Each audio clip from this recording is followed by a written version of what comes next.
আগামী শুক্রবারই বিয়ের তারিখ ধার্য করা হোক খালাম্মা, কি বলে? ভালো দিন।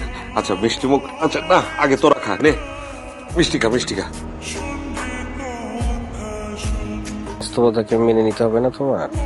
মেয়েটা তো মেনে নিছে, সে বাস্তবতা বুঝছে, বিয়ের জন্য রাজি হয়েছে, সে বিয়ে করতেছে। আচ্ছা বিয়ে করবে? এত অ্যারোগেন্স হওয়ার কি আছে? মনে হচ্ছে ও ভিলেন। ও তো বুঝছে যে এটাই হচ্ছে বাস্তবতা, রূঢ় বাস্তবতা, এটাকে মেনে নিতে হবে না? হ্যালো, হ্যালো রাইসা, আমি তোমার বাসার নিচে, তুমি আমার সাথে একটাবার দেখা করো প্লিজ। প্লিজ আমার কথাটা একটাবার শোনো প্লিজ। তুমি কেন আসছো? তুমি জানো না আমি কেন? না, আমি জানি না তুমি কেন আসছো। শোনো, তোমার সাথে আমার কোনো সম্পর্ক নেই। আর কোনোদিন যেন আমি তোমাকে আমার সামনে না দেখি। কি বলছো? একদম চুপ। রাতের বেলা আমার বাসার সামনে সিন ক্রিয়েট করতে আসছো তুমি? তো সিন ক্রিয়েট করবো আমি? আমার বাবা যদি দেখে খুন করে ফেলবে তোমাকে। করুক। লিভ। রাইসা তুমি আমার কথাটা কোনো কথা শুনবো না আমি, প্লিজ আই বেগ ইউ, এখান থেকে যাও। রাইসা প্লিজ একটাবার শোনো আমার কথা।